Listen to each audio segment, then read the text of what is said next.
Queria que você pensasse por um momento no seguinte: eu sofri um certo bullying aí esses dias, porque todo mundo sabe, né, que a minha fraqueza, a minha queda futebolística pelo São Paulo. E na quarta-feira passada, até os 45 minutos do segundo tempo, nós estávamos com a classificação na mão. No entanto, eu me lembrei que bem no sábado, ontem, que seria o horário do primeiro jogo da final, eu tinha um casamento para fazer. E eu pensei, puxa, como é que eu vou fazer o casamento e assistir a final? Vou ficar dividido, vou ficar muito dividido. Então eu apanhei meu telefone, liguei lá para os meninos de São Paulo e falei, entrega. Entrega porque eu preciso fazer o casamento, eu quero estar concentrado. Bom, pela risada de vocês, eu estou vendo que vocês não acreditaram em nada do que eu estou dizendo, porque realmente não é verdade. Aliás, as pessoas costumam dizer que hoje, 1º de abril, é dia da mentira. Até na língua inglesa eles chamam de Fool's Day, o dia do tolo. E muita gente acredita nisso. Mas sabe, numa noite como essa, que por uma providência divina, nós temos duas realidades colidindo. Nós estamos reunidos aqui para celebrarmos o fato de que Jesus ressuscitou. Mas algumas pessoas dizem que isso não é verdade. Lá fora, existem teorias das mais absurdas que tentam encontrar uma maneira para negar a ressurreição de Jesus, como se a ressurreição de Jesus fosse apenas um dia de mentira. Mas ao contrário da minha história futebolística, Jesus ressuscitou. Ele está vivo e bem, e Ele cuida de nós. É tão sério isso que algumas das teorias, eu não quero entediar você com todas elas, mas, por exemplo, uma teoria é a teoria do túmulo vazio, ou do túmulo errado. O túmulo errado diz que o problema é, Jesus não ressuscitou, as mulheres acabaram visitando o túmulo errado. E os discípulos visitaram o túmulo errado, e é tão absurdo porque aí o anjo também visitou o túmulo errado. Mas veja você, outra teoria diz que Jesus sofreu de uma síncope, que ele estava fraco na cruz e ele desmaiou. E tendo desmaiado, os discípulos retiraram ele da cruz, colocaram no túmulo. E aí na madrugada ele acordou. Disse, opa, estou no túmulo, agora eu vou sair. Então ele sozinho empurrou uma pedra de quase 2 toneladas, lutou com os soldados romanos que estavam à porta. Depois de ter apanhado a noite toda anterior, porque nós sabemos que Jesus sofreu tortura, e aí então todo ensanguentado, ferido, ele foi atrás dos seus discípulos para dizer que ressuscitou dentre os mortos. Essa cena pareceria mais a volta dos mortos-vivos do que a gloriosa ressurreição de Jesus. Ninguém acreditaria nisso. Mas vejam as bobagens que se diz. Agora, todas essas ideias e essas afirmações absurdas de que Jesus não ressuscitou não são novas, são antigas. Por volta do ano 55 depois de Cristo, esse problema já estava presente entre os crentes. E Paulo teve que devotar um capítulo inteiro na sua primeira carta aos Coríntios. Nenhum trocadilho com futebol agora, já acabou esse papo. Primeira carta de Paulo aos Coríntios, no capítulo 15, ele apresenta um tratado, um curso, uma defesa à ressurreição. São 58 versículos, nos dizendo por que Jesus ressuscitou. Mas Paulo vai além. Como algumas pessoas poderiam dizer, tanto faz se ele ressuscitou ou não ressuscitou, isso não muda nada. Paulo não pensava assim. Paulo dizia que se Jesus não ressuscitou, meus queridos, muda tudo. E Paulo apresenta 3 desconstruções da nossa existência de fé se Jesus não ressuscitou. Eu vou rapidamente pontuar algumas para vocês. Primeiro, no versículo 17 da primeira carta aos Coríntios, no capítulo 15, Paulo diz, e se Cristo não ressuscitou, é vã a nossa fé. A nossa fé é vazia se Ele não ressuscitou. A nossa fé não tem extrato, não tem fundação, não tem solidez. Se Jesus não ressuscitou, nós apenas temos uma crendice, um fideísmo sem qualquer fundamentação. Quer dizer que tanto faz acreditar no unicórnio alado ou acreditar em Jesus, se Ele não ressuscitou. Tanto faz acreditar na fada do dente ou acreditar em Jesus, se Ele não ressuscitou. Quer dizer, a sua fé é vazia. Se Jesus não ressuscitou, tanto faz se você crê nele ou no coelhinho da Páscoa. Paulo diz, se Ele não ressuscitou, esse é um divisor de águas. A nossa fé é vã se Ele não ressuscitou. A nossa fé é vazia, é desprovida de propósito, de extrato, de fundação e de razão de ser. Mas Paulo vai além. E ele diz assim, no versículo 19: se a nossa esperança em Cristo se limita apenas a esta vida, somos os mais infelizes dos homens. Por que tamanha infelicidade se Cristo não ressuscitou? Porque como seguidores de Jesus, nós herdamos princípios e valores morais que norteiam a nossa vida, que nos levam a uma tomada de decisão que, pelo menos em tese, deveria ser diferente daqueles que não seguem a Jesus, não é? Nós nos colocamos numa posição em que não nos entregamos a qualquer coisa que as pessoas fazem lá fora em busca de felicidade. Nós abrimos mão de alguns prazeres dessa vida, porque cremos que teremos compensações eternas. Mas, se Jesus não ressuscitou, nós somos um bando de imbecis, somos mais infelizes do que eles, porque eles afogam as suas mágoas nos prazeres terrenos, enquanto nós ficamos aqui num domingo à noite cantarolando para um Cristo que não ressuscitou, e por isso somos os mais infelizes dos seres humanos, se Cristo não ressuscitou. Terceiro, Paulo diz assim, descrevendo o seu testemunho, ele diz, se como homem lutei em Éfeso com feras, que me aproveita isso? Se os mortos não ressuscitam, comamos e bebamos, que amanhã morreremos. Paulo descreve aqui brevemente o seu testemunho em Éfeso. Nós não sabemos se ele está usando uma figura de linguagem, ter lutado com feras, se eram de fato animais, ou se ele está falando das pessoas que não receberam o Evangelho e foram muito hostis à sua mensagem. Mas seja como for, Paulo está dizendo, olha, eu coloquei sacrifícios na minha vida. Eu me sacrifiquei por algumas coisas. Eu me coloquei sob vários riscos e ameaças. Mas se Jesus não ressuscitou, eu perdi o meu tempo. Paulo está dizendo, se Jesus não ressuscitou, os pequenos, entre aspas, sacrifícios que fazemos na vida são inúteis. Porque não há eternidade, então eles são inúteis. Por exemplo, se você perdoa alguém por causa do Evangelho, mas se ele não ressuscitou, você não devia ter perdoado. Se você não entra na picaretagem do outro por causa do Evangelho, mas se Jesus não ressuscitou, você devia ter entrado na picaretagem.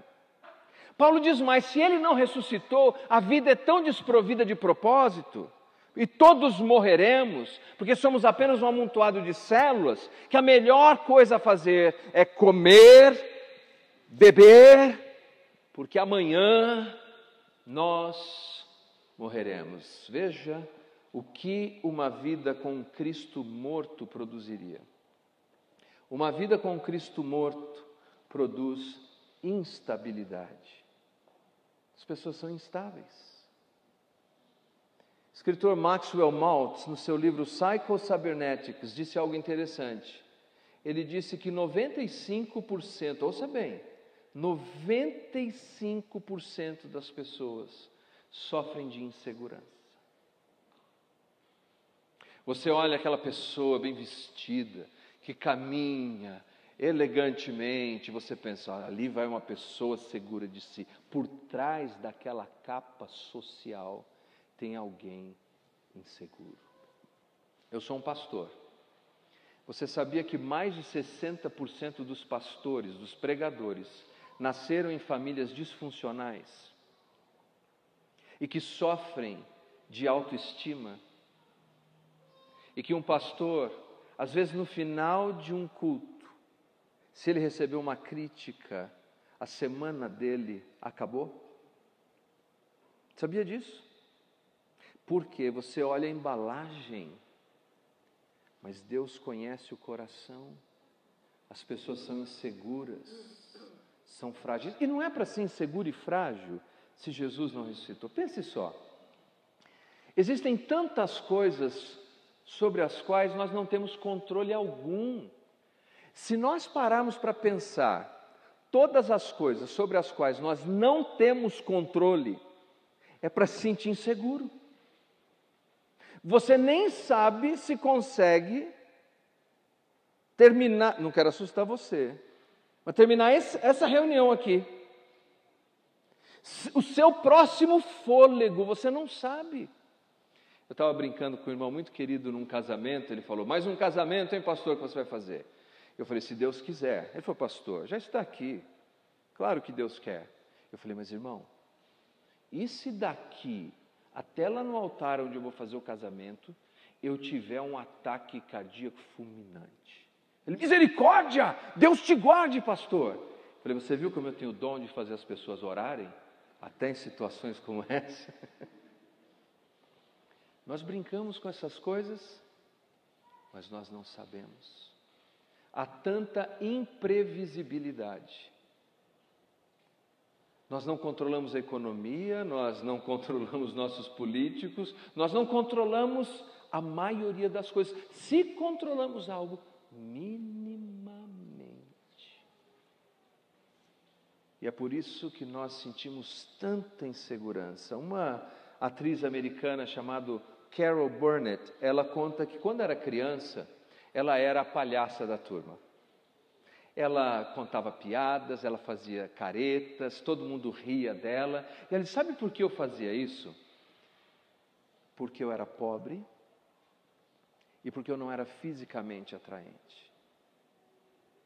E eu tinha medo das pessoas não me aceitarem. Eu tinha uma insegurança de que as pessoas não me receberiam. E eu usava todos esses recursos para que as pessoas me aceitassem.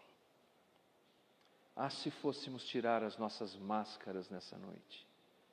Se as nossas inseguranças fossem ser projetadas aqui, se elas fossem projetadas, cada uma delas.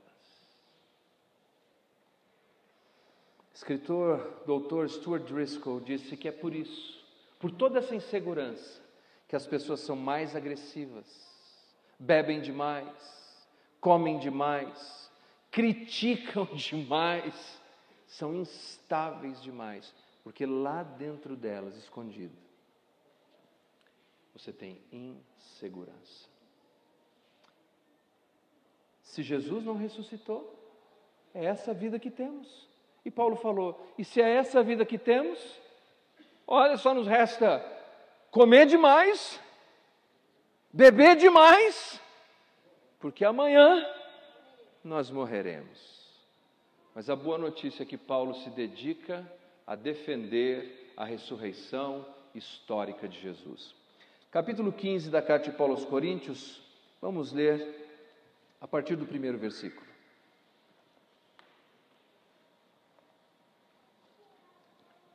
Se você encontrou, por favor, diga amém. Esperar mais um pouquinho. Ligou a Bíblia? Amém? A palavra de Deus diz assim: Irmãos, venho lembrar-vos o evangelho que vos anunciei, o qual recebestes e no qual ainda perseverais.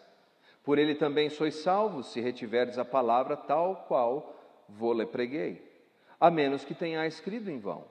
Antes de tudo vos entreguei o que também recebi, que Cristo morreu pelos nossos pecados, segundo as Escrituras, e que foi sepultado e ressuscitou ao terceiro dia, segundo as Escrituras. E apareceu a Cefas, e depois aos 12, e depois foi visto por mais de 500 irmãos de uma só vez, dos quais a maioria sobrevive até agora. Porém, alguns já dormem.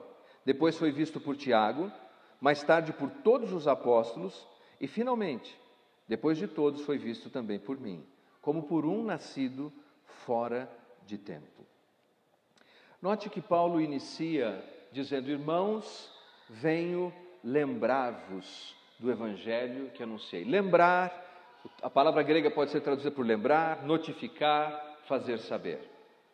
O que Paulo está dizendo no ano 55 depois de Cristo, não 2000 anos depois, é que na vida nós temos tantas distrações, tantos problemas, tantas coisas acontecem, que nós acabamos esquecendo o evangelho.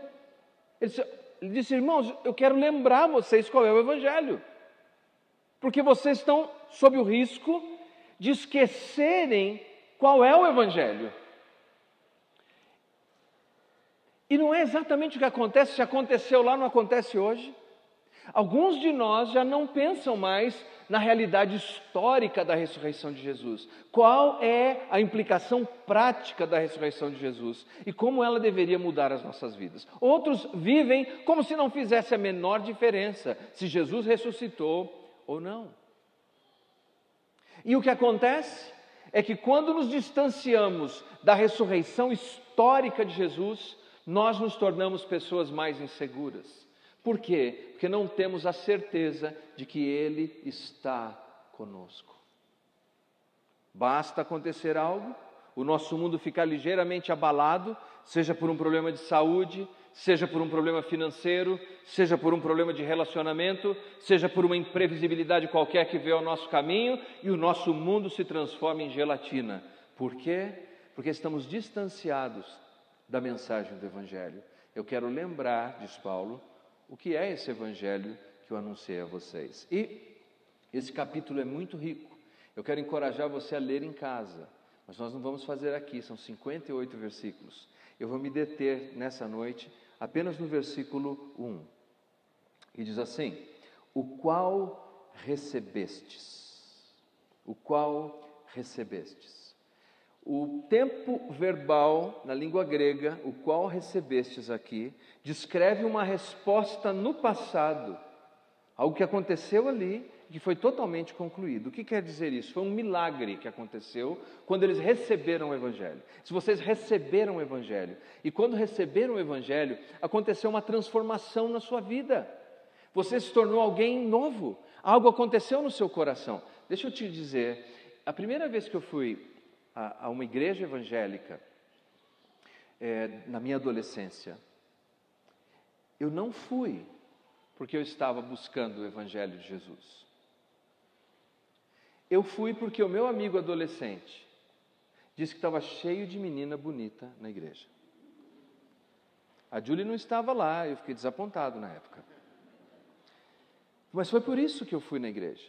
Só que quando eu estava na igreja, eu ouvi a mensagem do Evangelho. E mesmo sendo um neto de português, com várias tradições e vários costumes, aquela mensagem entrou no meu coração de uma maneira tão extraordinária que mudou a minha vida. Paulo diz assim: em um dado momento da sua vida, o Evangelho entra no seu coração e você sabe, você fala: tem uma semente nova aqui dentro. Você está comigo aí? Diga amém. Tem uma semente nova aqui dentro. Ninguém forçou a barra, ninguém me convenceu, eu disse: recebi o Evangelho. O que Paulo quer dizer com isso? Paulo diz: lembre-se, vocês receberam esse Evangelho que é transformador. Agora Paulo está dizendo, depois desses anos, parece que o Evangelho não está funcionando para você. como funcionou naquela época. Mas o problema não está no Evangelho, porque o Evangelho não mudou. O Evangelho é o mesmo, é o poder de Deus para a salvação de todo aquele que crê. Se o Evangelho não mudou, o que mudou? Quem mudou? Nós mudamos. Nós esquecemos o que é o Evangelho. E quantos de nós não estamos sendo vitimizados pela influência de outros, pela influência de uma sociedade que começa a construir outros evangelhos para que nós encontremos a nossa segurança? Hoje as pessoas apresentam a sua segurança, sabe no quê? Na marca da roupa que usam, no tipo de carro que eles dirigem. E com isso eles querem se sentir seguros. Mas, meus queridos, não há segurança eterna nessas coisas. Só há segurança eterna no Cristo que venceu a morte. É ali. Nenhum problema você usar essas coisas, nenhum problema você ter isso, mas colocar a sua segurança nessas coisas será, sem dúvida alguma, uma desconstrução pessoal. Segunda coisa que Paulo nos diz aqui, ele diz assim: e no qual ainda perseverais. A Nova Versão Internacional traduz assim: no qual estão firmes. A Corrigida diz: no qual também permaneceis. Note o que ele está dizendo. Ele está dizendo assim: se você recebe esse Evangelho, você estará firme. Num mundo instável, você estará firme. Num mundo instável, você estará firme. E como é isso? Porque o Evangelho nos dá esse alicerce, nos dá esse fundamento. O Evangelho nos dá essa segurança para a gente caminhar, perseverar, ir adiante. As pessoas não conseguem entender, mas quando nós estamos firmados na rocha, como diz o antigo hino, porque Ele vive, eu posso crer no amanhã. Isso está firmado no Evangelho. Nós nos sentimos algumas vezes abatidos e fragilizados, exatamente porque esquecemos o que é o Evangelho. E o que é o Evangelho? Deveríamos perguntar, não é? Paulo nos diz, Paulo nos dá a essência do Evangelho. Está pronto? Está pronto? A essência do Evangelho, versículo 3, Paulo diz assim: Cristo morreu pelos nossos pecados. Cristo morreu pelos nossos pecados, quer dizer, Cristo nasceu.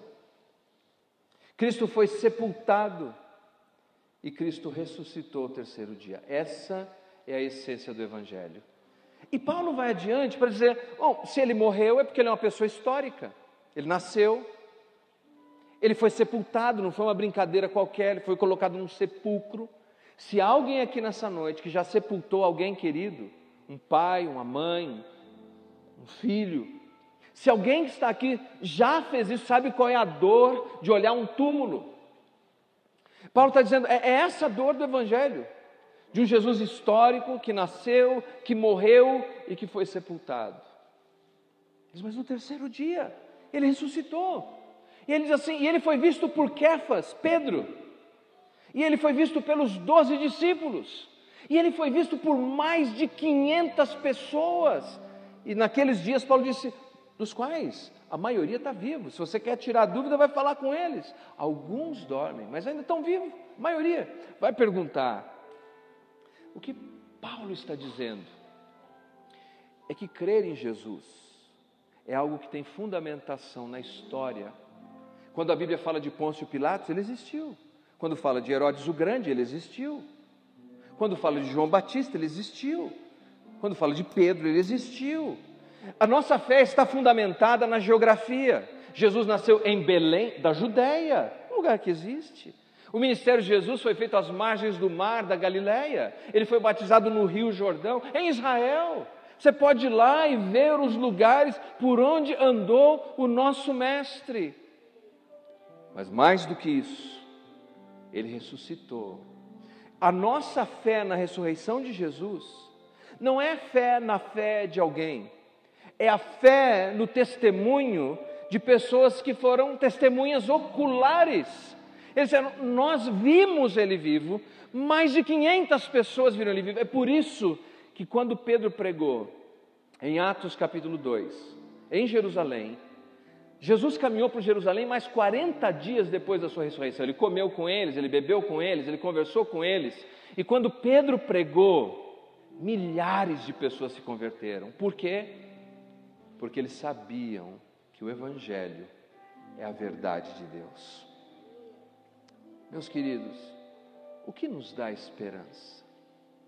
Esperança de que vamos rever as pessoas que nós amamos, a esperança de que Jesus está conosco no meio das nossas lutas e dores, é a ressurreição. É esse domingo que hoje nós nos lembramos que Ele está vivo. Você nunca está só. Você nunca está só. Ele está com você. Ele está vivo. Aliás, Ele está aqui hoje. Ele prometeu: quando vocês se reunirem em meu nome, eu estarei no meio de vocês. Ele está aqui. Sabe o que tem nos abalado? É o esquecimento desse evangelho histórico. Mesmo ateus que tomam Pepsi em Londres e negam o evangelho, ou quando tomam seu chá da tarde, todo o benefício moral que eles desfrutam é uma herança do evangelho de Jesus. Eu tive a oportunidade de visitar lugares em que as pessoas não são consideradas como imagem e semelhança de Deus.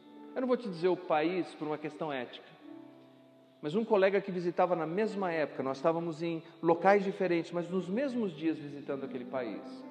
Ele ia num carro, sentiu um solavanco. Eles pararam o carro. O motorista desceu. Ele perguntou: o que foi? Ah, não é nada, é uma pessoa morta. E disse: nós não vamos chamar alguém, bombeiro, a polícia? Não, é apenas uma pessoa morta. E se foram, porque naquele país eles não receberam a herança que nós temos, de que você, de que eu, fomos criados à imagem e semelhança de Deus. Mesmo aqueles que não creem no Evangelho, quando herdam essa bênção, cospem no prato que comeram, mas foram abençoados pelo mesmo Evangelho. Jesus ressuscitou e Ele tira os nossos temores, Ele tira as nossas angústias e Ele tira a nossa instabilidade. O primeiro benefício da ressurreição de Jesus é te dar a estabilidade. Você precisa de estabilidade. Em Jesus você pode ter. No Evangelho de Jesus você pode ter. Eu gosto muito de uma história que li, aliás, uma história real, de um fuzileiro naval, que ele contou a dificuldade do treinamento que ele enfrentou.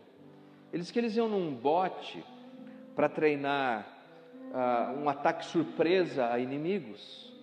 Eles iam nesse bote, no mar, e tinha um penhasco. Eles tinham especialistas, escaladores, que disparavam uma corda fininha e enroscavam um gancho, ia puxando. Quando estava firme, esses mais leves subiam, e ele descreve assim: eles subiam rápido como se fossem aranhas. E depois que chegavam lá, eles jogavam uma corda grossa, tudo rápido.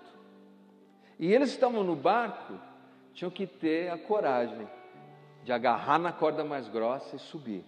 Tinha que ter certeza de que aquele que foi na frente preparou bem a corda para eles subirem. O Cristo ressurreto foi na frente. Ele disse: eu preparei um lugar para vocês. Eu conversei com meu Pai vai responder as orações de vocês feitas em meu nome. Eu conversei com meu Pai, Ele vai mandar o Espírito Santo para vocês, para dar forças a vocês. Mas cabe a você crer no Evangelho.